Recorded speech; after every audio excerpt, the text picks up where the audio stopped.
German Shepherd was found sleeping in a broken pot. What baby did next left everyone in tears. What happened next will shock you. A discovery that changed everything for a family happened in the most unexpected way. Before we begin, make sure to like, share, subscribe, and let us know in the comments where you're watching from. The story you're about to listen to will leave you speechless. The morning sun painted golden streaks across the quiet streets of Cedar Hills, a small town where neighbors still waved from their porches and children played until the streetlights came on in a modest blue house at the end of Maple Street. 5-year-old Eli sat cross-legged on his bedroom floor, building towers with wooden blocks that would inevitably crash down. His mother, Sarah, watched from the doorway with a mixture of love and concern etched across her tired face. Eli hadn't spoken a word in 3 months. Not since the accident that took his father away on a rainy Tuesday evening, the doctor said. It was selective mutism, a response to trauma. They assured Sarah it would pass, but each silent day felt like watching her little boy disappear piece by piece. His bright blue eyes, once full of chatter and questions, now held a distant look that broke her heart every morning. "Breakfast is ready, sweetheart," Sarah whispered, kneeling beside him. Eli looked up, nodded, and carefully placed his last block on top of the tower. He never knocked them down anymore. Everything had to stay perfect, untouched, safe. Sarah worked as a nurse at the local clinic, but she'd taken extended leave to be with Eli. Money was tight, but her son needed her more than anything else right now. The house felt too quiet without her husband's laughter echoing through the halls, without Eli's endless stream of "why, mommy?" and "look what I did after breakfast." Eli wandered to the back door as he did every morning. Their backyard was small but filled with Sarah's attempt at a garden. Vegetables growing in neat rows and flowers blooming in mismatched pots. An old wooden shed stood at the far end, weathered and leaning slightly to one side. Sarah's husband had promised to fix it before everything changed. "Stay where I can see you," Sarah called softly, though she knew Eli never wandered far. He was different now, cautious about everything, as if the world had become too dangerous to explore. Eli stepped onto the back porch, his bare feet touching the cool morning grass. The sun felt warm on his face, and for a moment he almost smiled. He walked slowly toward the garden, his small hands trailing along the fence posts, when something caught his eye near the old shed. Behind the shed, partially hidden by overgrown weeds, sat a large terracotta pot. It had once held Sarah's prized tomato plant, but it had cracked during the winter and been forgotten. Now, as Eli approached, he noticed something that made his heart skip a beat. The pot wasn't empty, curled inside the broken container, looking like he was trying to disappear from the world, lay a German Shepherd. But this wasn't the kind of dog you'd see in movies or at the park. This dog was thin, so thin that his ribs showed through his matted, dirty fur. His coat, which should have been golden brown and black, was dull and stained with mud and something that looked like dried blood. Eli froze, his small body trembling. The dog's eyes were closed, and for a terrifying moment Eli thought he might be dead. But then he saw the slight rise and fall of the dog's chest, shallow breaths that seemed to take enormous effort. The dog was sleeping, but it wasn't the peaceful sleep of a pet, safe in his home. This was the exhausted sleep of something that had been running for too long, hiding for too long, hurting for too long. Eli had always been afraid of dogs, especially big ones. But looking at this broken creature, he felt something he hadn't felt in months. Not fear, but something else, something that made his chest tight and his eyes water. Without thinking, without his usual caution, Eli took a step forward, then another. The dog didn't move. Eli could see now that there were cuts on the dog's legs, old wounds that had healed badly around his neck. It was a collar, but it wasn't like any collar Eli had ever seen. It was thick, metallic, and looked like it had been attached in a way that was never meant to come off. "Hello?"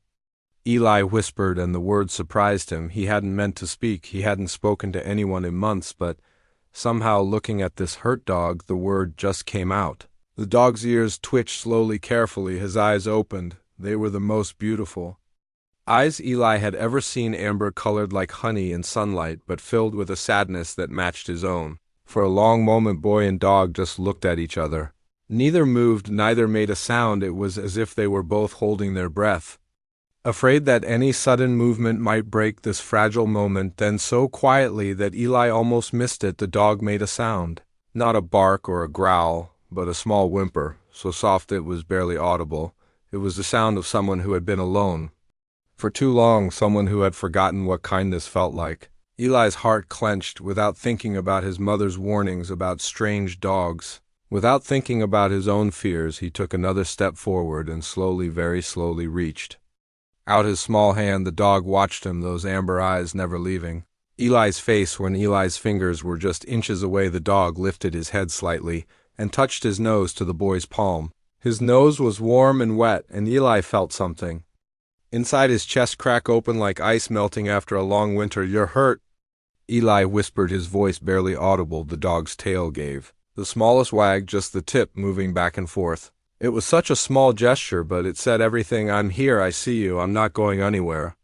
Eli sat down in the grass beside the broken pot, his legs folding beneath him. The dog watched him carefully, as if trying to decide whether this small human could be trusted.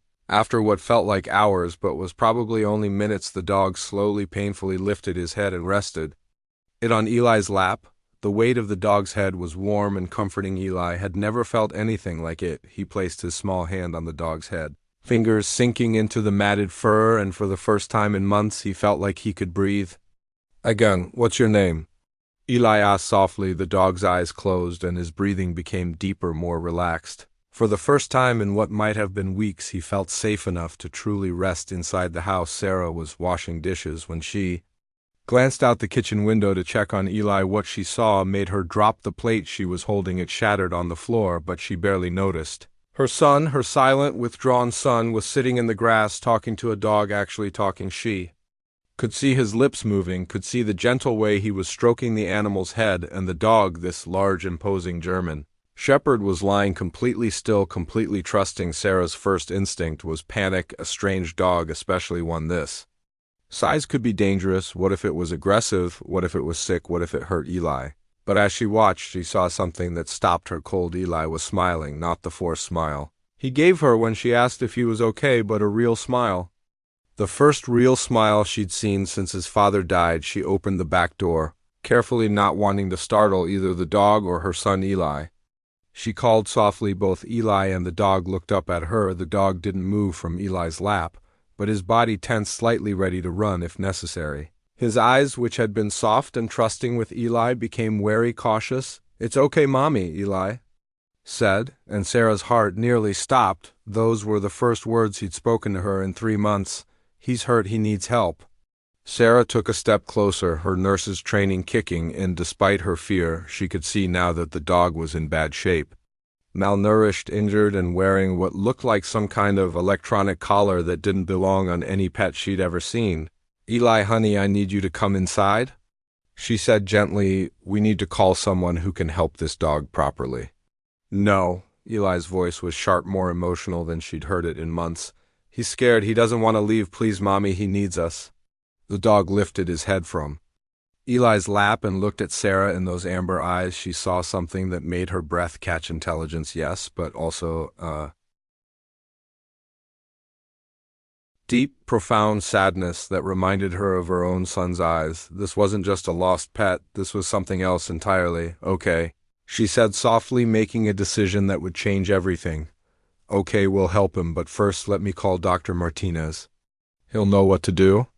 As Sarah pulled out her phone, she couldn't help but notice that Eli was still talking to the dog, his voice soft and soothing. The dog listened to every word, his eyes never leaving the boy's face. It was as if they understood each other in a way that went beyond words. But when Sarah tried to call the veterinarian, she got an automated message. The clinic was closed due to flooding on the main road. The nearest emergency vet was 3 hours away, and Sarah's car had been making strange noises all week. "The vet's office is closed," she told Eli, who looked up at her with worried eyes. "We can't leave him here," Eli said, his voice growing stronger with each word. "He'll die if we leave him." Sarah looked at the dog again. Eli was right. This animal needed immediate care, and they were his only hope. Against every rational thought in her head, she made another decision that would change their lives forever.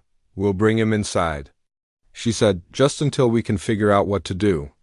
Eli's face lit up with the brightest smile Sarah had seen in months. The dog seemed to understand too. His tail giving a weak but grateful wag. Getting the dog inside proved to be more challenging than expected. He was weak and could barely stand, let alone walk. Sarah brought out an old wagon that had once been Eli's favorite toy, and together they carefully helped the dog climb in. The dog trusted them completely, which both warmed Sarah's heart and worried her. In her experience, dogs that trusted humans this easily had either been very well loved or very badly hurt. Looking at his condition, she feared it might be the latter. Once inside, Sarah spread old blankets on the living room floor while Eli sat beside the dog, continuing to talk to him in his soft, gentle voice. The dog never took his eyes off the boy, as if Eli was the most important thing in his world. "What should we call him?" Eli asked, looking up at his mother with bright eyes. "I don't know, sweetheart. He might already have a name." Eli looked thoughtful for a moment, then leaned down close to the dog's ear. "Are you Max?" he whispered. The dog didn't react. "Charlie, nothing. Scout." At the name Scout, the dog's ears perked up and he lifted his head slightly, looking directly at Eli. His tail gave a small wag and he made that soft whimpering sound again. "Scout," Eli said with certainty. "His name is Scout." Sarah felt a chill run down her spine. The dog's reaction to the name was too strong to be coincidental. Scout wasn't just a random name Eli had chosen. Somehow it meant something to this dog, but how could a 5-year-old boy know a strange dog's name? As if reading her thoughts, Eli looked up at her with those wise blue eyes that seemed too old for his young face. "He told me," he said simply. "He told me with his eyes." Sarah knelt beside them, her nursing instincts taking over. She needed to examine Scout's injuries, but she also needed to be careful. Despite his gentle behavior with Eli, she didn't know how he would react to being touched by a stranger. "Eli, can you keep talking to him while I look at his cuts?" she asked. Eli nodded, seriously understanding the importance of his job. He began telling Scout about his favorite toys, about the treehouse his daddy had been building before the accident, about how much he missed hearing bedtime stories. As Eli talked, Sarah carefully examined Scout's injuries. What she found made her stomach turn. These weren't the random cuts and scrapes of a dog who had been living rough. These were deliberate. Some looked like they might have been made by needles or medical instruments. Others looked like burns, as if someone had used electricity on him. But it was the collar that truly frightened her. It wasn't a normal dog collar at all. It was made of some kind of metal she didn't recognize, and it appeared to be permanently attached to Scout's neck. There were no buckles, no clasps, no way to remove it. It looked like it had been welded shut. Embedded in the collar were small lights that weren't glowing now, and what looked like a tiny screen that was dark. This wasn't a pet collar. This was some kind of device, and Sarah had a terrible feeling about what it might mean. "Mommy," Eli's voice broke through her thoughts. "Is Scout going to be okay?" Sarah looked at her son, at the hope shining in his eyes, at the way Scout's breathing had become more relaxed just from being near Eli. She thought about the strange collar, about the deliberate injuries, about how this dog had appeared in their backyard like he was running from something. "I don't know, sweetheart," she said honestly, "but we're going to do everything we can to help him." As if understanding her words, Scout lifted his head and looked directly at Sarah. In his amber eyes she saw something that chilled her to the bone. It wasn't just gratitude or trust, it was fear, deep, intelligent fear, as if Scout knew that whatever he was running from might not be far behind. Outside, the wind picked up, rustling the leaves on the trees. Sarah couldn't shake the feeling that their quiet life in Cedar Hills was about to change forever, and somewhere in the back of her mind a small voice whispered that bringing Scout inside might have been the most dangerous decision she'd ever made. But looking at Eli, seeing him smile and talk and show more life than he had in months, Sarah knew she would make the same choice again. Sometimes she thought the most dangerous decisions were also the most necessary ones. Scout seemed to sense her thoughts. He lifted his head from Eli's lap and looked at Sarah with those knowing eyes, as if he was trying to tell her something important, something that would change everything they thought they knew about the world. The afternoon sun streamed through the living room windows, casting long shadows across the floor where a broken boy and a broken dog had found each other. Neither Sarah nor Eli could have imagined that this moment of peace was just the calm before a storm that would test everything they believed about love, loyalty, and what it meant to be family. 3 days passed like a dream. Sarah never wanted to wake up from. Scout had transformed their quiet house into something that felt alive again. More importantly, he had transformed Eli, her son, who had been silent for months, now talked constantly. Not just to Scout, though, that's where most of his words went, but to Sarah, too. He asked questions again, told stories, even laughed when Scout tried to catch his own tail and fell over in a dizzy heap. "Mommy, look," Eli called from the living room where Scout was performing what could only be described as magic tricks without any training from them. Scout had begun responding to commands that Eli never gave him when Eli dropped his toy car under the couch. Scout retrieved it.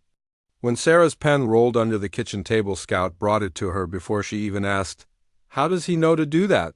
Sarah wondered aloud, watching Scout gently place her reading glasses in her hand. She hadn't even realized she'd been looking for them. "He's smart," Eli said, as if that explained everything. "Smarter than other dogs. He talks to me without words."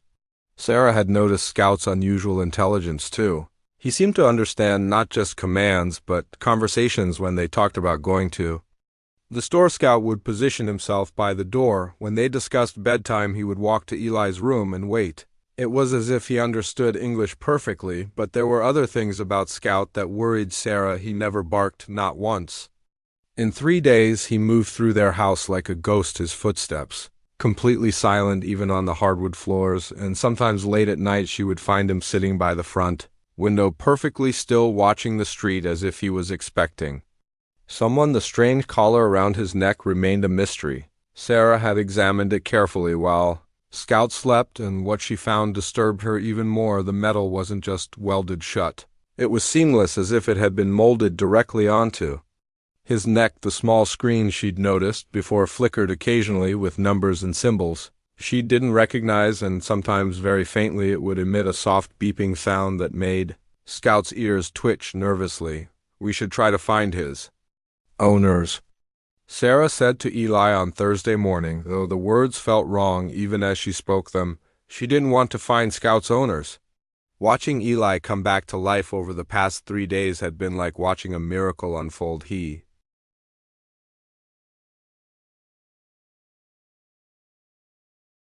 doesn't have owners, Eli said with the certainty that only children possessed. "He has us now." Scout looked up at both of them from his place on the living room rug, those amber eyes moving between mother and son as if he was following their conversation perfectly. When Sarah met his gaze, she could swear she saw him shake his head slightly as if agreeing with Eli. That afternoon, while Eli napped with Scout curled protectively beside him, Sarah decided to do some research. She took photos of Scout's collar and searched online for anything similar. What she found made her blood run cold. The closest match she could find was in an article about military working dogs and experimental tracking devices, but the devices in the article looked primitive. Compared to Scout's collar, his was sleeker, more advanced, like something out of a science fiction movie. She was about to close her laptop when another article caught her eye. "Security breach at classified research facility." The article was brief, mentioning only that a facility 2 hours north of Cedar Hills had reported a containment failure 3 days ago, the same day Scout had appeared in their backyard.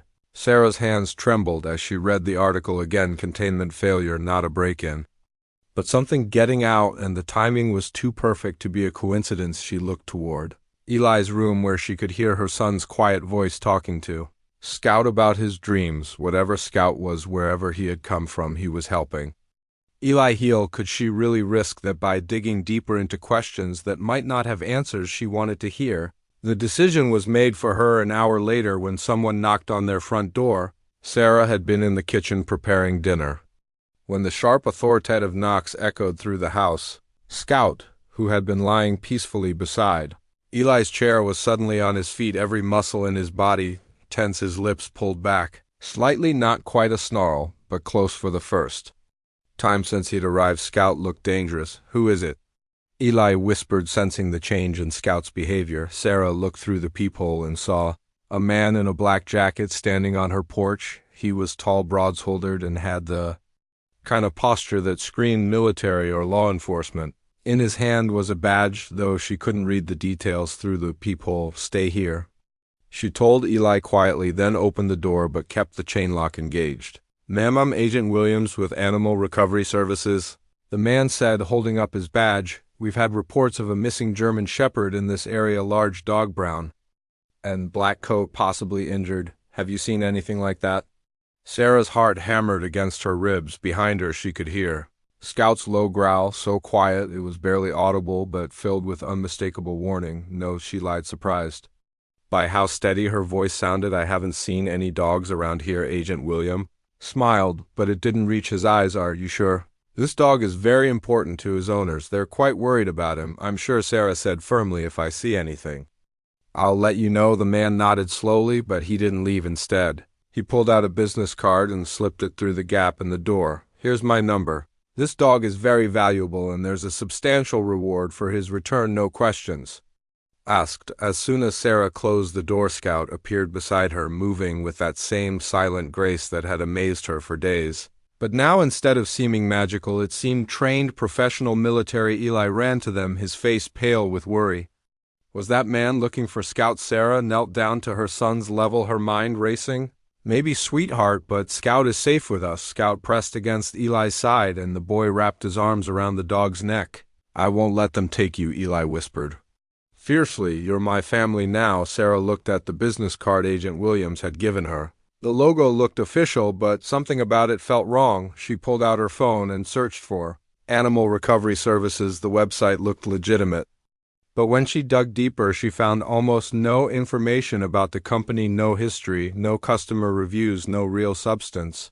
That night, Sarah couldn't sleep. She kept thinking about the timing of everything. Scout appearing the same day as the containment failure, Agent Williams showing up just days later, the advanced technology embedded in Scout's collar. It all pointed to something much bigger and more dangerous than a lost pet.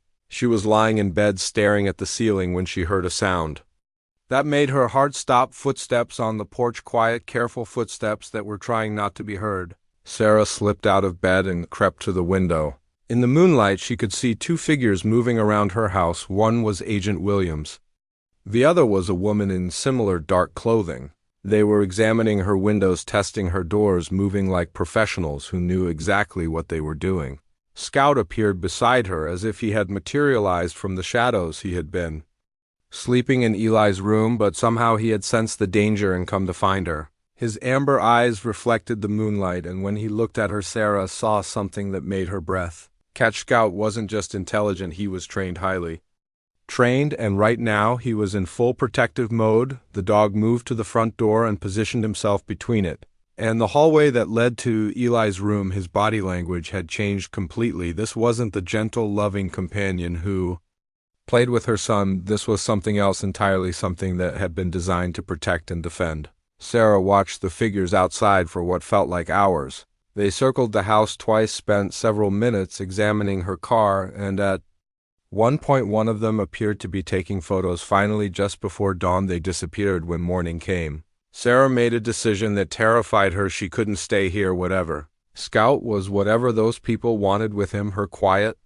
life in Cedar Hills was over. She had to protect Eli, and that meant running. Pack a bag, she told Eli over breakfast. We're going on a trip. Where are we going? Eli asked, excitement lighting up his face. To see Grandpa's old cabin, Sarah said, thinking of her father's hunting cabin deep in the mountains. It was isolated off the grid, and most importantly, it was somewhere Agent Williams and his people wouldn't think to look. Scout seemed to understand what was happening.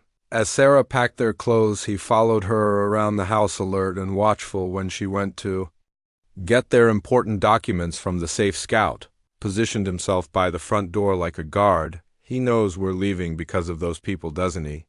Eli asked, stroking Scout's head. Yes, Sarah said, deciding that honesty was better than lies. Scout needs to stay safe, and so do we. They left Cedar Hills just after lunch. Sarah's car loaded with clothes, food, and everything they might need for an extended stay at the cabin. Scout rode in the back seat beside Eli, his head out at the window, ears alert for any signs of pursuit. The cabin was exactly as Sarah remembered it from her childhood. Small, rustic, and surrounded by miles of forest. Her father had chosen the location specifically because it was isolated. The nearest neighbor was 20 meters away, and cell phone service was spotty at best. As they unpacked, Sarah noticed changes in Scout that amazed her. Away from the house, away from the threat those people represented, he seemed to relax in ways she hadn't seen before. He played with Eli in the woods, chasing squirrels and splashing in the small stream that ran behind the cabin, but he also remained alert, his ears constantly moving, listening for sounds that humans couldn't hear. That evening, as they sat by the fireplace, Eli made an observation that stopped Sarah cold. Scout's getting better, he said, brushing the dog's now shiny coat. He's not as skinny anymore. Eli was right. In just a week, Scout had gained weight and muscle. His coat was becoming thick and lustrous. The cuts and burns on his body were healing with remarkable speed. It was as if being away from whatever had hurt him was allowing his body to repair itself at an accelerated rate.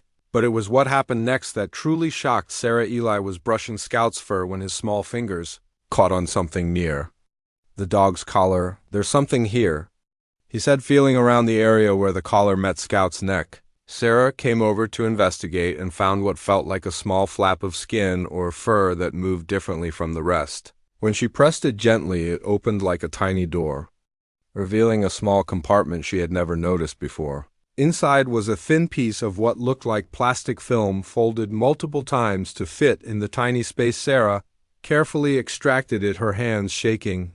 "What is it?" Eli asked, leaning in to look. The film was covered with symbols,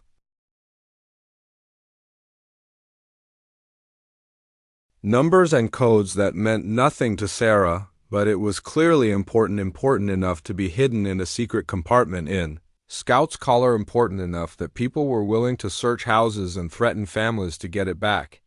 "I don't know," Sarah said honestly, "but I think this is what those people are really looking for." Scout looked at the film in Sarah's hands, then at her face, then back at the film. His expression was almost human in its intensity, as if he was trying to communicate something crucial that he couldn't put into words. "Whatever this is," Sarah said, "it's the reason you were running, isn't it?"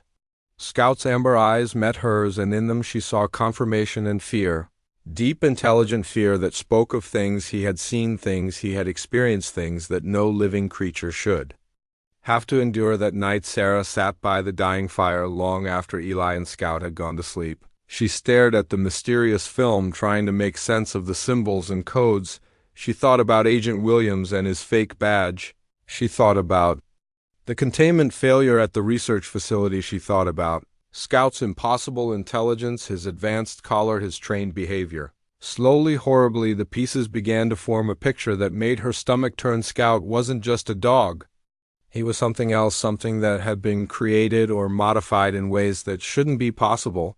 And the film hidden in his collar contained information that someone was willing to kill for. As if sensing her thoughts, Scout appeared beside her chair. He had left Eli's side to come to her, and when she looked down at him, she saw something in his eyes that broke her heart all over again.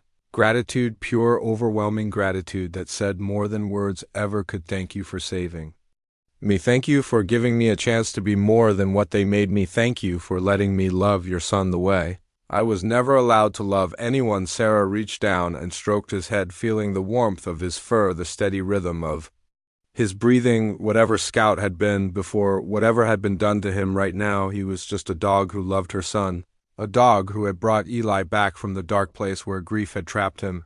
"We'll figure this out," she whispered to Scout. "Whatever it takes, we'll keep you safe." Scout's tail wagged once, a small gesture of hope in the darkness. But outside, the wind picked up, rustling through the trees with a sound like whispers, and somewhere in those whispers, Sarah could swear she heard the echo of footsteps getting closer. Have you ever found something that completely changed your life? Tell us about it in the comments below. The sound that woke Sarah wasn't loud. In fact, it was the opposite of loud.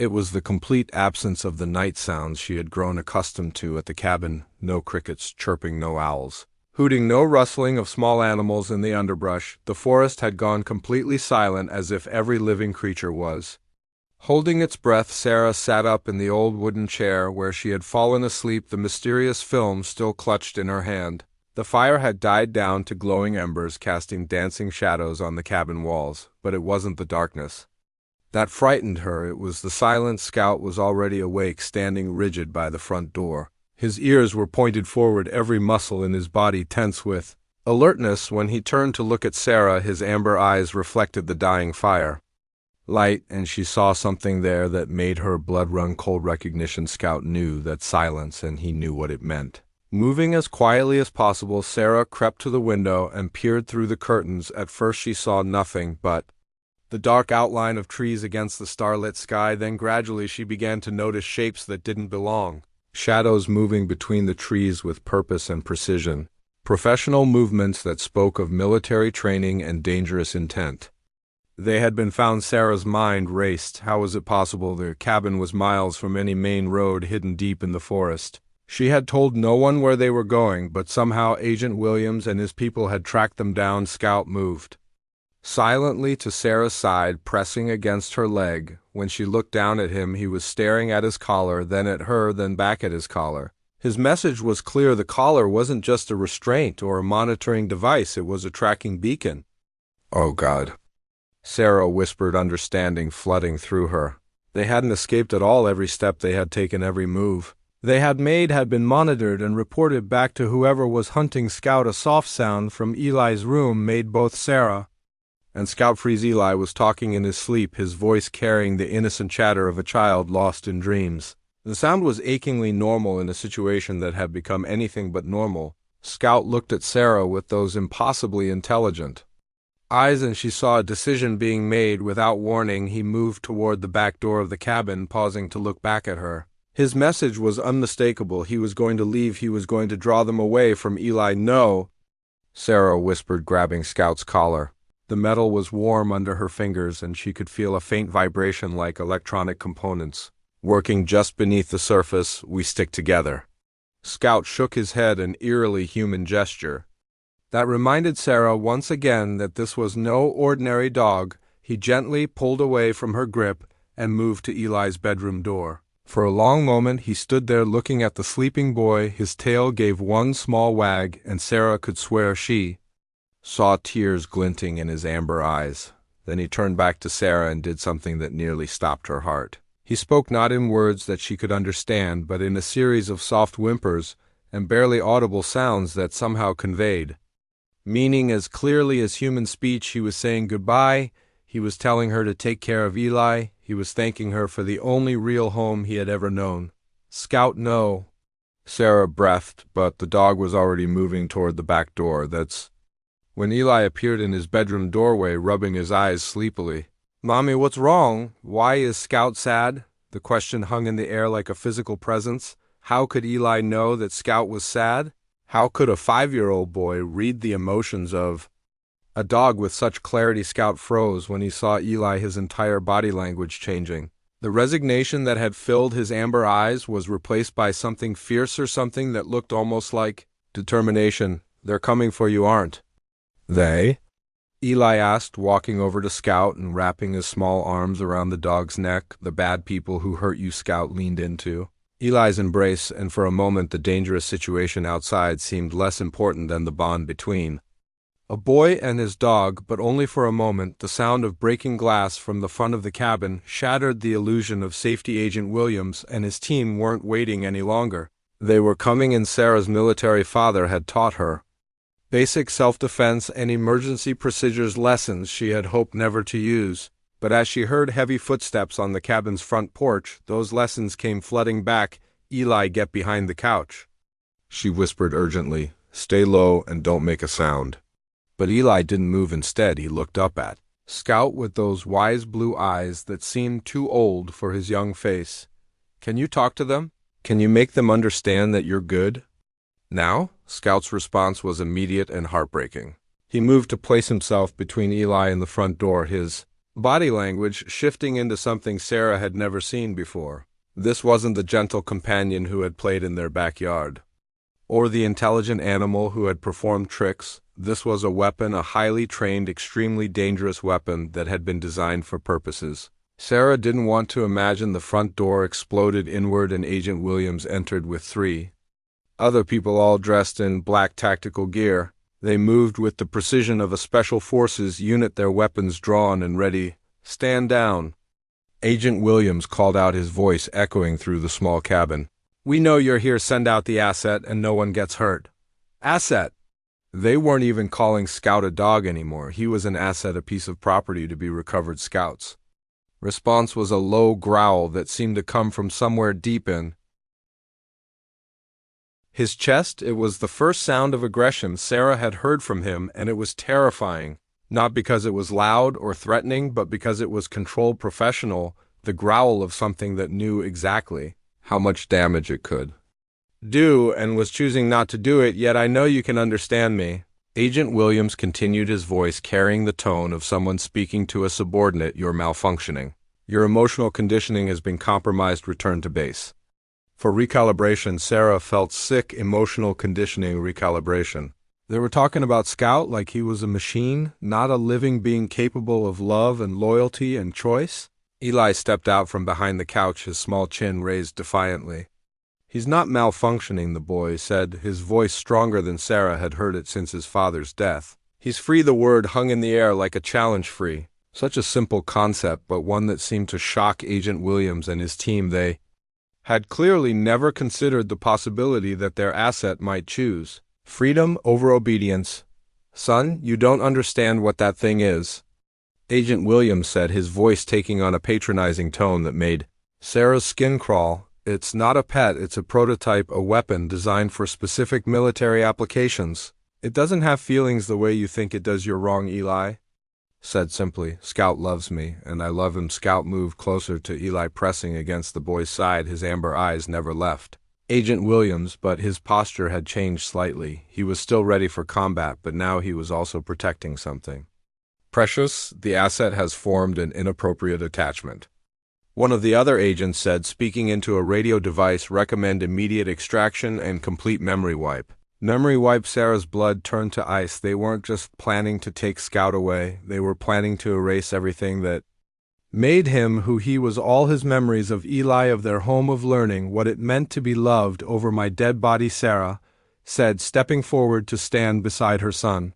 Agent Williams looked at her with cold eyes that can be arranged. The threat was delivered so casually, so matter-of-factly, that it took Sarah a moment to process what he had actually said. These people, whoever they really were prepared to kill a mother and child to reclaim their property. That's when Scout made his decision. The transformation was instantaneous and terrifying. One moment he was a gentle family pet, the next he was something out of a nightmare. He moved with speed that shouldn't have been possible, covering the distance between himself and the nearest agent in a single leap, but he didn't attack. Instead, he positioned himself perfectly to block the agent's line of sight to Eli and Sarah, while simultaneously placing himself within striking distance of all four intruders. It was a defensive position that spoke of extensive tactical training and combat experience. Stand down, X-47. Agent Williams barked, using what was clearly Scout's military designation. That's a direct order. Scout's response was to bare his teeth in a snarl that was purely feral. Whatever conditioning had once controlled him was completely broken. He was no longer X-47, the obedient weapon. He was Scout, and he was protecting his family. He doesn't have to obey you anymore, Eli said, walking over to stand beside Scout. The boy placed his small hand on the dog's head, and instantly Scout's aggressive posture softened slightly. He was still ready for battle, but Eli's touch had reminded him that he was more than just a weapon. Agent Williams raised his own weapon, pointing it directly at Scout. Last warning, return with us voluntarily, or we'll take you by force. What did you do to him? Sarah demanded, her nurse's training helping her notice details the others might have missed. Those scars, those burns. What kind of experiments were you running? Classified. Agent Williams replied curtly. But since you're not going to be leaving this cabin alive, I suppose it doesn't matter what you know. The casual cruelty of his words hit Sarah like a physical blow. These people weren't just government agents doing an unpleasant job. They were something else entirely. Something that viewed human life as expendable in pursuit of their goals. You created him, Sarah said, pieces of the puzzle finally falling into place. You didn't train a dog. You created something new, something that was never supposed to exist. Agent Williams smiled, and it was the most chilling expression Sarah had ever seen. Very good. X-47 is the result of 5 years of genetic modification, cybernetic enhancement, and psychological conditioning. He represents the future of military technology, a perfect blend of animal instinct and artificial intelligence, capable of independent thought, but programmed for absolute obedience. Except he's not obedient anymore, Eli pointed out with the brutal honesty that only children possessed. A temporary malfunction, Agent Williams said, one that will be corrected during his reconditioning. What? You're describing as torture, Sarah said, her voice shaking with anger. You're talking about torturing a sentient being. It's not torture if the subject isn't technically alive. Agent Williams replied, X-47 is property, very expensive property that needs to be recovered. Scout's growl deepened, and Sarah realized that he understood every word of their conversation. He knew exactly what awaited him if these people succeeded in taking him back, and he knew that they were planning to kill her and Eli to cover up their secret. Why? Sarah asked, trying to buy time while her mind raced for options. Why create something like this? What could possibly be worth this much effort and suffering? Perfect soldiers, Agent Williams said, his eyes gleaming with fanatic enthusiasm. Soldiers who don't question orders, don't suffer from PTSD, don't require food or sleep or medical care. Soldiers who can think and adapt but never disobey. X-47 is just the prototype. When we perfect the process, we'll have an entire army. The horror of his words settled over Sarah like a suffocating blanket. They weren't just experimenting on animals. They were planning to create an army of modified creatures, beings who looked alive but were treated as property. He chose, Eli said suddenly, his young voice cutting through the adults' conversation. Scout chose to be free. That makes him alive, doesn't it? The question was directed at Agent Williams, but it was Scout who answered. He moved away from his defensive opposition and walked calmly over to where Agent Williams stood for a moment. Sarah thought he was surrendering, returning to his handlers like a good little weapon. Instead, Scout sat down directly in front of Agent Williams and tilted his head slightly, studying the man with those impossibly intelligent amber eyes. When he finally moved, it was to do something that no one in the room expected. Scout began removing his own collar. Sarah had assumed the metal band was permanently attached, welded, or fused to his neck in a way that couldn't be undone, but as she watched in amazement, Scout manipulated hidden catches and releases that no human would have been able to find. The collar came apart in sections, each piece falling to the cabin floor with metallic planks that seemed to echo forever. Without the collar, Scout looked different, smaller somehow, but also more real, more alive. The electronic components that had been embedded in his neck were visible now, tiny ports and connections that spoke of surgical procedures and technological integration that made Sarah feel sick, impossible. Agent Williams breathed, staring at the pieces of the collar scattered on the floor. The collar was designed to be permanent. He shouldn't be able to remove it. Maybe you didn't design him as well as you thought, Sarah said, understanding beginning to dawn. Maybe some things can't be programmed or conditioned away. Scout stood up and walked back to Eli, pressing against the boy's side, but Numby now without the collar's technology. He seemed more vulnerable, more like the injured, frightened dog who had appeared in their backyard, rather than the sophisticated weapon he had been revealed to be. Free will, Eli said, stroking Scout's head. That's what Daddy used to call it, the thing that makes people choose to be good, even when no one's watching. Agent Williams raised his weapon again, but this time there was uncertainty in his eyes. With or without the collar, X-47 is still government property, and now he's a security risk that needs to be eliminated. His name is Scout, Eli said firmly, and he's my friend. The standoff continued for what felt like hours, but was probably only minutes. Agent Williams and his team had the weapons and the training, but Scout had something they didn't understand, something that couldn't be programmed or controlled or bought. He had chosen his side, and he was willing to fight for it. The sound that broke the tension wasn't gunfire or shouting, it was the soft beep of a cell phone. Receiving a message, Agent Williams glanced down at his device, and Sarah saw his expression change from confident control to something that looked very much like fear. What is it? One of his team members asked. Agent Williams looked at the phone again, then at Scout, then at the pieces of the collar on the floor. The data, he said slowly. When he removed the collar, it triggered a transmission. Everything we've been trying to keep classified just got uploaded to the internet. Sarah felt a surge of hope so strong it almost knocked her over. The film she had found hidden in Scout's collar hadn't just contained information. It had contained evidence of the experiments, the torture, the illegal creation of weapons that were designed to look alive but be treated as property. You mean? Sarah began. I mean, your pet just exposed the entire program to the world, Agent Williams said, his voice filled with rage and something that sounded like panic. 5 Years of research, billions of dollars in funding, and the careers of everyone involved just went public. Scout looked up at Agent Williams with what Sarah could only describe as satisfaction. He had known exactly what removing the collar would do. He had chosen to sacrifice his own safety to expose the truth about what had been done to him and what was planned for others like him. Smart dog, Eli said, proudly hugging Scout tight. But Agent Williams wasn't finished. It doesn't matter, he said, raising his weapon one final time. Dead witnesses can't testify.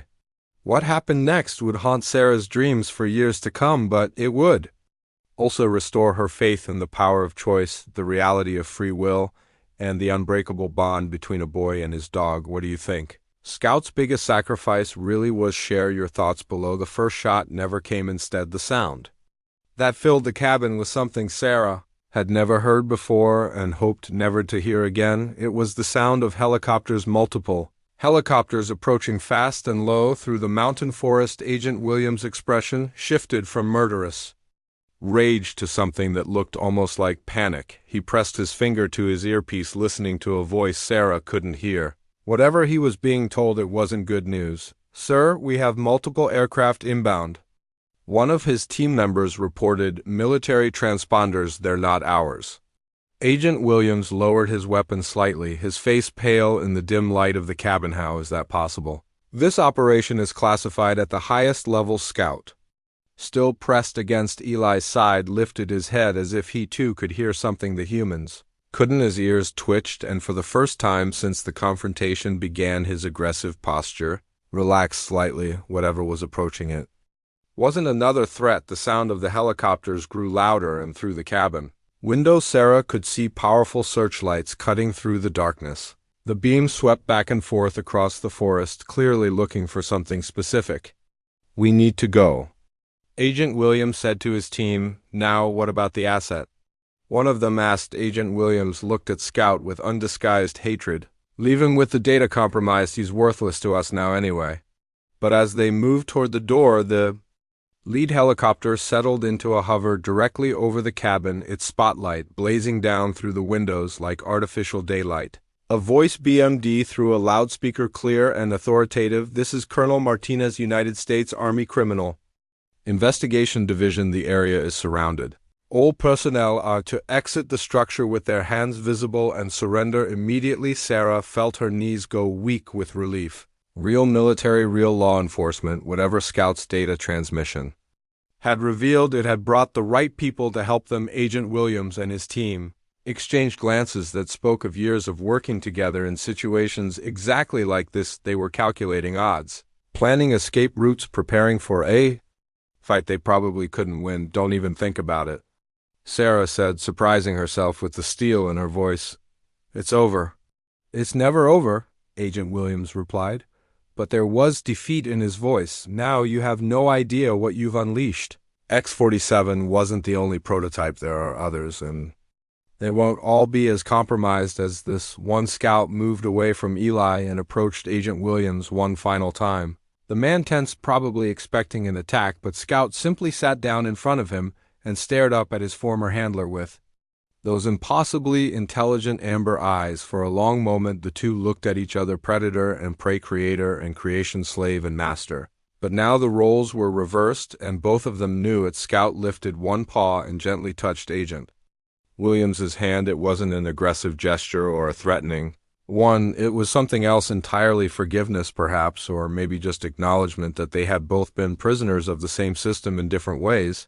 Agent Williams stared down at the paw touching his hand, and Sarah saw something crack in his expression. For just a moment the cold professionalism slipped away, and she glimpsed the man underneath, someone who had convinced himself that what he was doing was necessary, even noble, someone who had forgotten that the weapons he created were also living beings, capable of love and loyalty and choice. He's not a machine, Eli said softly, walking over to stand beside Scout. He never was. Agent Williams looked at Eli, then at Scout, then at the paw still resting gently against his hand. When he spoke, his voice was barely above a whisper. What have we done? The question hung in the air like a confession. Outside, the helicopters were landing, and Sarah could hear boots on the ground, voices calling orders. The organized chaos of a military operation in full swing. Agent Williams and his team surrendered without resistance. As they were led away in handcuffs, Agent Williams turned back once to look at Scout. The dog was sitting calmly beside Eli, watching his former captors leave with an expression that seemed almost sad. He forgave them, Eli said, as if reading Scout's thoughts even after everything they did to him. Sarah knelt down beside her son and Scout, wrapping her arms around both of them. They had survived something that should have destroyed them, but somehow they were. All still here, still together, still alive. Colonel Martinez entered the cabin a few minutes later. A tall woman with graying hair and the kind of steady presence that came from years of command experience. She looked around at the scattered pieces of Scout's collar, at the overturned furniture, at the family huddled together on the floor. "Are you all right?" she asked, her voice gentle despite the authority it carried. "We're okay?" Sarah replied, though she wasn't sure that was entirely true. How could anyone be okay after what they had just experienced? Colonel Martinez knelt down to Scout's level, studying him with professional interest, but also with something that looked like respect. "So, you're the one who broke the internet tonight," she said. Scout tilted his head, and Sarah could swear he understood exactly what the colonel was talking about. "The data he transmitted," Colonel Martinez continued, "it's caused quite a stir in Washington. Congressional committees are being formed. As we speak, the entire Black Project program is being shut down and investigated. What happens to Scout now?" Eli asked, his arms tightening protectively around the dog's neck. Colonel Martinez smiled, and it was the first genuinely warm expression Sarah had seen from any government official that night. "That depends. What do you want to happen to him?" "He stays with us," Eli said immediately. "He's family, even though he's not entirely normal." Colonel Martinez asked carefully. Sarah thought about everything they had learned that night. Scout's artificial intelligence, his genetic modifications, his military training, his ability to make choices that defied his programming. None of it changed the most important fact: he chose us. Sarah said simply, "And we choose him." Colonel Martinez nodded, as if that was exactly the answer she had been hoping for. Good, because legally speaking, Scout never existed. Project X-47 has been classified beyond top secret and sealed permanently, which means this is just a family who found a lost dog and decided to keep him. The relief Sarah felt was so overwhelming that she started to cry, real tears, the first she had shed since her husband's death. But these weren't tears of grief. They were tears of joy, of gratitude, of hope for a future she hadn't dared to imagine. 3 months later, Sarah stood in the backyard of their new house watching Eli and Scout play fetch in the fading afternoon light. They had moved away from Cedar Hills to a bigger town where anonymity was easier and neighbors were less likely to ask awkward questions. Scout looked completely different now. His coat was thick and glossy, his wounds had healed completely, and he had gained enough weight to look like a normal, healthy German Shepherd. More importantly, he acted like a normal dog most of the time. He barked at squirrels, begged for table scraps, and slept at the foot of Eli's bed every night.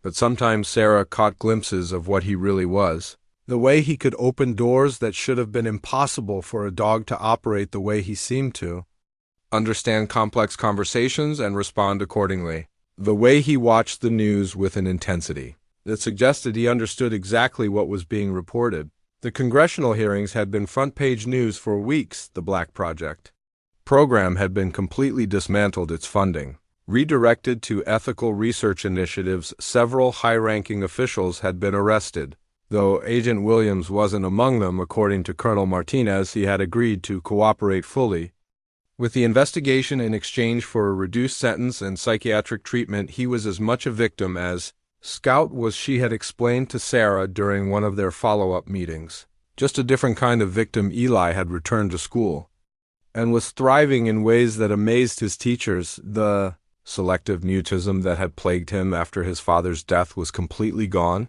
He talked constantly now, mostly about Scout, but also about everything else that interested his curious 5-year-old mind. "Mommy, look," Eli called from across the yard. Scout was sitting perfectly still, while Eli balanced a stick on his head, a trick that should have been impossible for any dog to perform. Very impressive. Sarah called back, though she made a mental note to remind Eli about keeping Scout's more unusual abilities private. They had developed a cover story over the past few months. Scout was a retired police dog with some specialized training, which explained his occasional displays of unusual intelligence. Most people accepted the explanation without question, and those who didn't were satisfied with vague references to classified work that couldn't be discussed in detail. The truth was both simpler and more complicated than anyone could imagine. Scout was exactly what Eli had said from the beginning: family, everything else. All the genetic modifications and cybernetic enhancements and psychological conditioning was just background noise. What mattered was love, loyalty, and the choice to be something more than what others expected. Sarah's phone buzzed with a text message from Colonel Martinez. "How's our boy doing?" Sarah smiled as she typed back, "He's perfect, happy, healthy, and thoroughly spoiled." "Good, that's exactly what he deserves." Sarah pocketed her phone and walked over to where Eli and Scout were now engaged in what appeared to be a serious conversation about the best strategy for catching tennis balls. Scout was listening intently, his head tilted to one side, occasionally offering a soft woof that Eli seemed to interpret as valuable input. "What are you two planning over here?" Sarah asked. "Scout thinks we should get a bigger ball," Eli explained seriously. "One that's easier to see when it's flying through the air." Sarah looked at Scout, who gazed back at her with those intelligent amber eyes. She had long since stopped being surprised by his insights into practical problems. "That sounds like good advice," she said. "We'll pick one up next time we're at the store." Scout's tail wagged approvingly, and Eli threw his arms around the dog's neck in a hug that Scout accepted with the patience of someone who had learned to treasure every moment of affection. That evening, as Sarah tucked Eli into bed, he asked the question that had become part of their nightly routine. "Mommy, do you think Scout dreams about the bad place?" Sarah sat on the edge of his bed and smoothed his hair back from his forehead. It was a question she had wondered about herself many times. "I think," she said carefully, "that Scout dreams about the good things. Now, about playing in the yard and sleeping in a warm house and knowing that he's loved." "I think so too," Eli said sleepily. "Sometimes I wake up and he's wagging his tail in his sleep. Happy dreams." Scout was indeed sleeping at the foot of Eli's bed, curled up on the soft blanket Sarah had bought specifically for him. As they talked, his ears twitched occasionally and his paws moved slightly as if he was running through pleasant fields in his dreams. "Do you think there are other dogs like Scout?" Eli asked. "Other ones who need families?" It was another question Sarah had thought about often. According to Colonel Martinez, Scout had been unique, the only successful prototype in a program that had produced mostly failures. But Sarah wasn't entirely convinced that was true. In a government complex big enough to create something like Scout, there had probably been other experiments, other attempts, other successes that hadn't been officially recorded. "I don't know," Sarah said honestly. "But if there are, I hope they find families who love them as much as we love Scout." Eli nodded seriously, as if filing away this information for future consideration. "If we ever find one, we should help them too."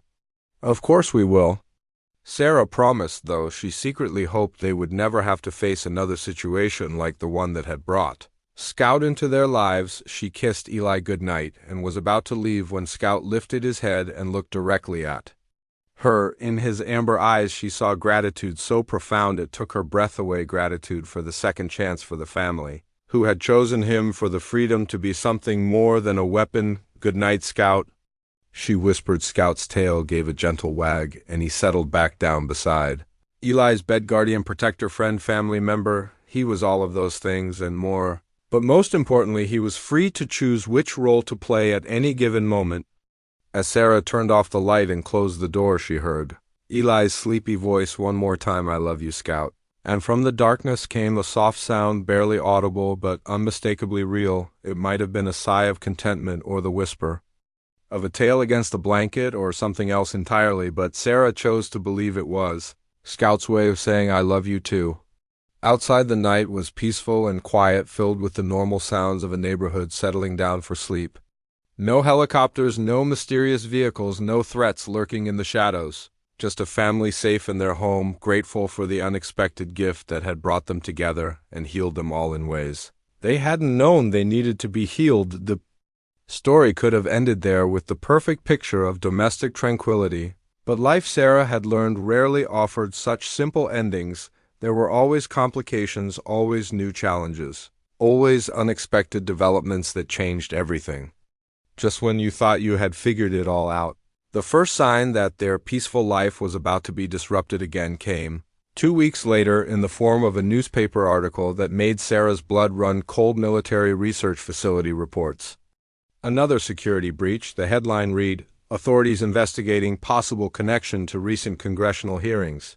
Sarah read the article 3 times, her hands shaking more with each reading. The facility was different from the one where Scout had been created, but the circumstances were eerily similar. Something had escaped, something valuable, something that the military was desperately trying to recover without publicity. That night, Sarah found herself standing at Eli's bedroom door watching her son sleep peacefully while Scout kept his eternal vigil at the foot of the bed. The dog's ears were pricked alert even in sleep, as if some part of him was always listening for danger, as if sensing her presence. Scout lifted his head and looked at her. In his amber eyes she saw the same worry that was gnawing at her own heart. They both knew that their peaceful interlude was probably coming to an end somewhere.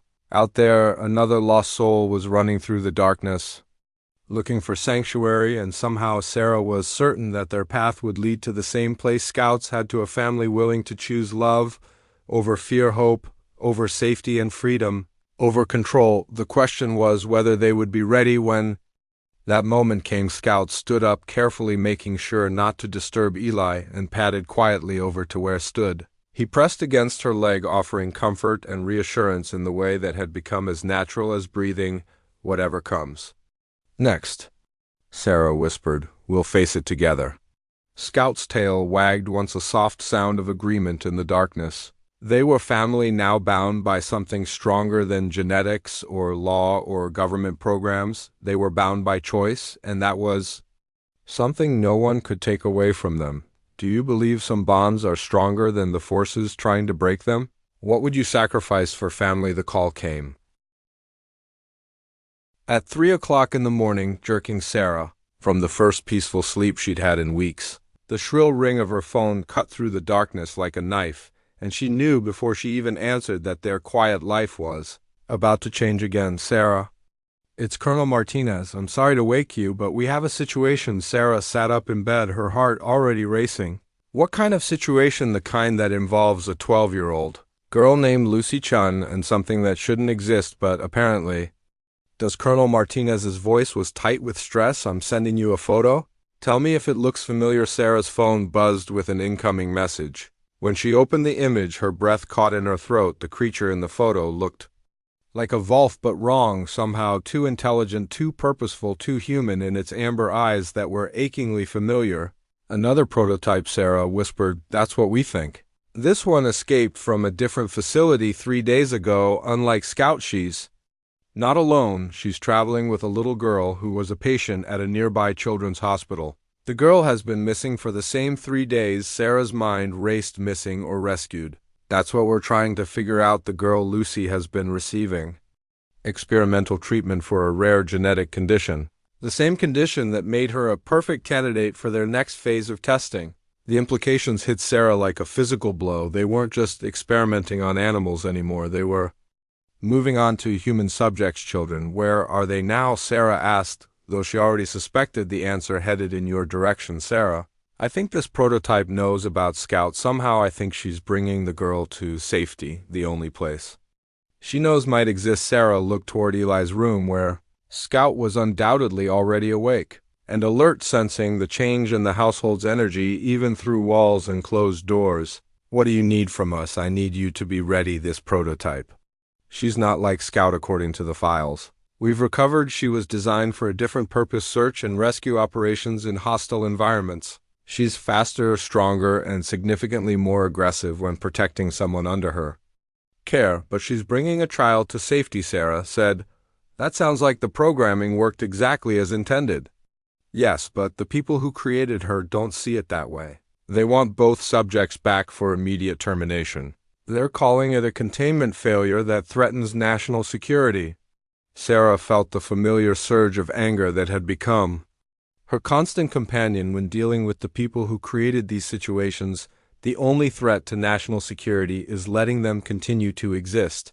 Agreed, but right now our priority is protecting a little girl and the creature who risked everything to save her after Colonel Martinez hung up. Sarah sat in the darkness for several minutes trying to process what she had just learned.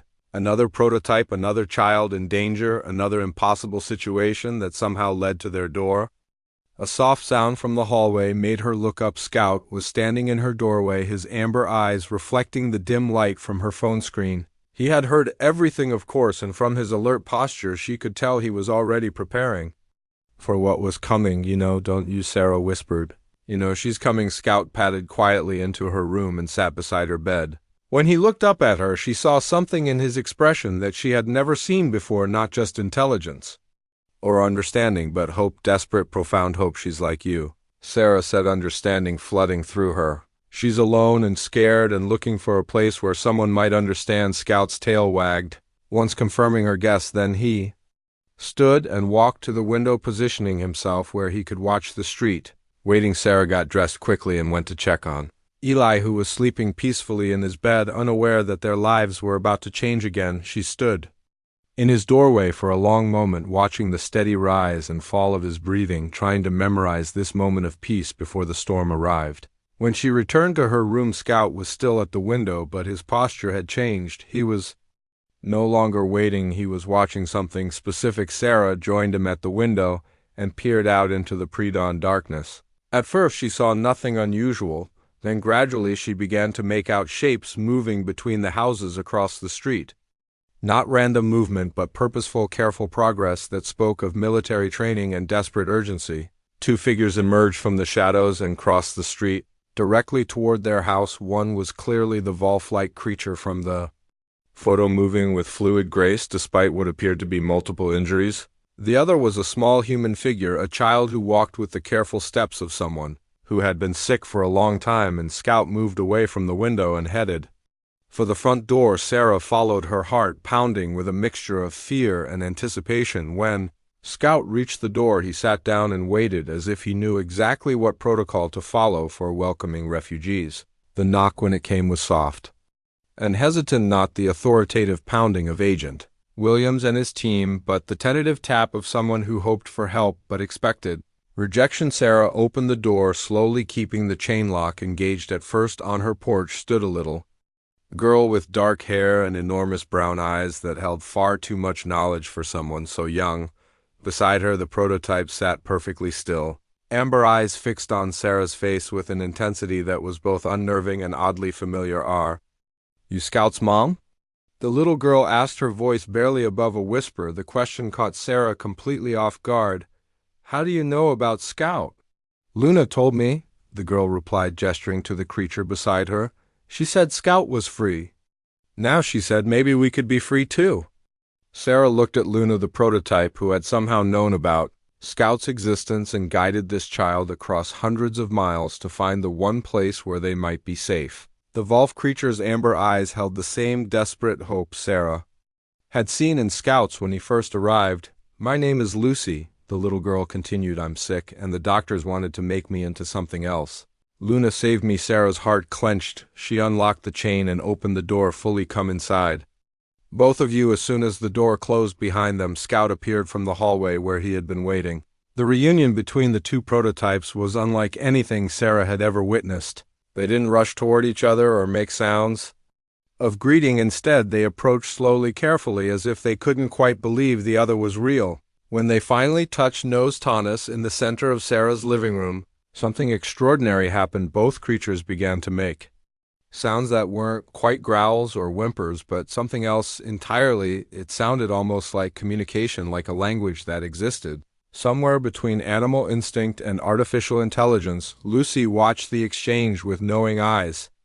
"Luna's been alone for a long time," she explained to Sarah. "She never knew there were others like her who chose to be good, Sarah repeated, struck by the child's phrasing. "Is that how you see it?" Lucy nodded. "Seriously, the doctor said Luna was broken because she wouldn't hurt people who didn't deserve it. They said I was broken too because my body doesn't work right. But Luna says being different isn't the same as being broken." The wisdom in those words, spoken by a 12-year-old who had clearly seen too much, made Sarah's eyes water. She knelt down to Lucy's level, noting the pale skin and slight tremor that spoke of serious illness. How long have you been traveling together? 3 days. Lucy said, Luna carried me most of the way. When I got too tired to walk, she found food and water and safe places to sleep. She saved my life. Sarah looked at Luna, who was still engaged in quiet conversation with Scout. The prototype was larger than Scout, built for different purposes, but she carried herself with the same careful dignity that spoke of intelligence, choosing to be gentle. Why did she save you? Sarah asked. Lucy's expression grew thoughtful. I think because she knew what it felt like to be trapped. The doctors were going to do experiments on both of us, make us into something we didn't want to be, but Luna chose to run and she chose to take me with her. The sound of vehicles outside made everyone freeze. Sarah moved to the window and felt her stomach drop. Black SUVs were pulling up to her house and figures and tactical gear were emerging from them with military precision. They found us, Lucy whispered, her face going white with terror, but Scout and Luna had different reactions. Instead of cowering or preparing to flee, both prototypes moved to position themselves between the door and the humans they were protecting. Their body language was calm but determined, ready for whatever came next. It's okay, Sarah said, recognizing the lead figure emerging from the vehicles.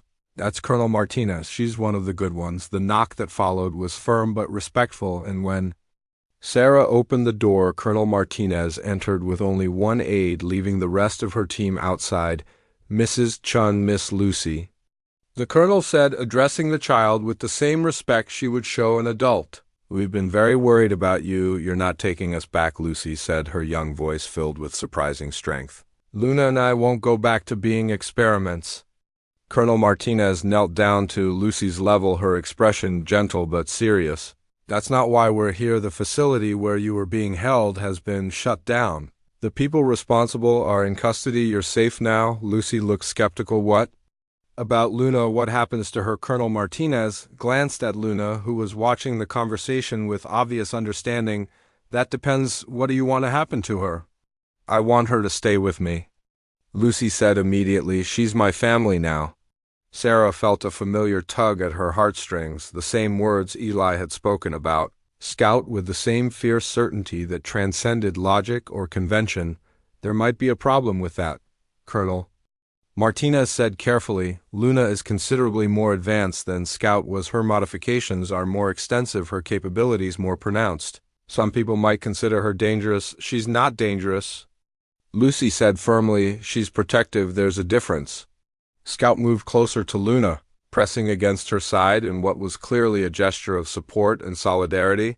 Luna's expression softened, and for a moment she looked less like a military prototype and more like what she really was, a lonely creature who had found others who understood her. What kind of modifications?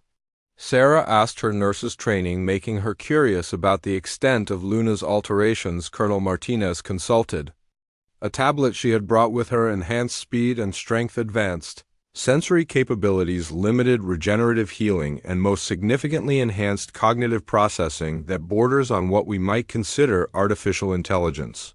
She's smarter than Scout. Eli's voice came from the hallway where he had apparently been listening to the conversation. He approached the group slowly, his eyes fixed on Luna with fascination rather than fear. Different kind of smart, Colonel Martinez said.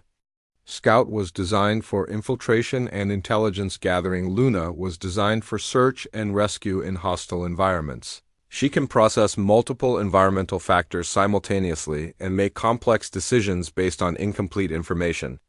That sounds like what she did when she saved Lucy. Sarah observed. Exactly. The problem is that saving Lucy wasn't part of her programming.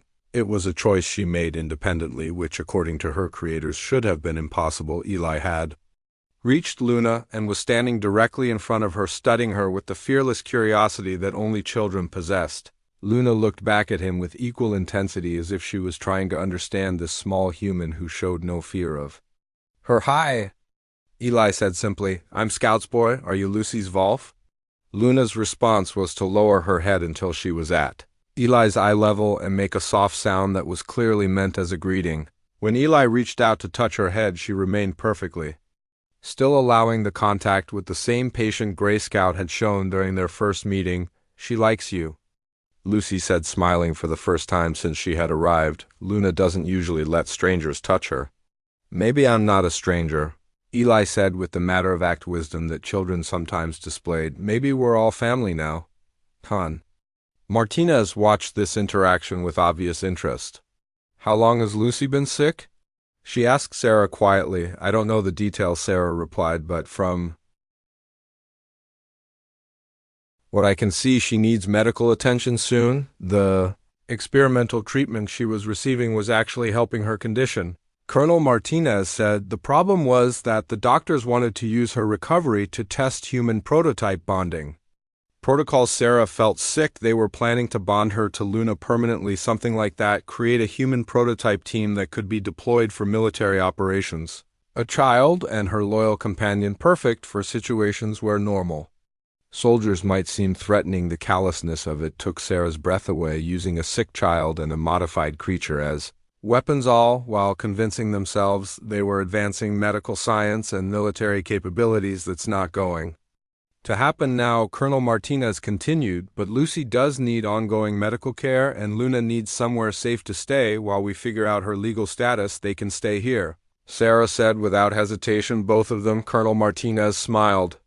I was hoping you'd say that legally speaking Luna never existed, just like Scout. And Lucy needs a foster family while her legal guardians are being investigated for their role in the experimental program.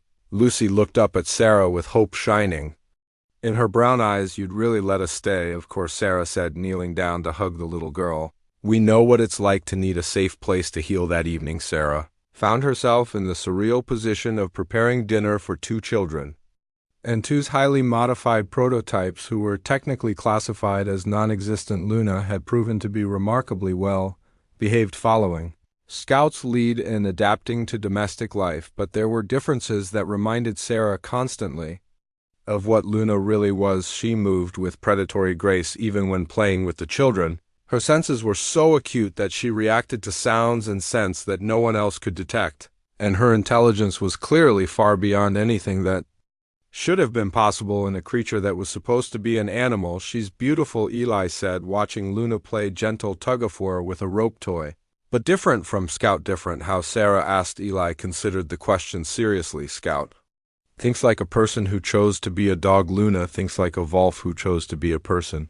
The observation was so astute that Sarah had to pause in her dinner preparations. Eli was right. Scout had retained his essential dog nature despite his modifications. Luna seemed to have transcended her wolf heritage to become something entirely new. Lucy, who had been quiet during dinner, finally spoke up as they were finishing dessert. The doctor said Luna was the perfect prototype because she could think like a human but fight like a predator. They said she was the future of military operations. What do you think she is? Sarah asked gently. Lucy looked at Luna, who was lying peacefully beside Scout near the fireplace. Both prototypes were clean and whelped, their injuries healing, their amber eyes bright with contentment.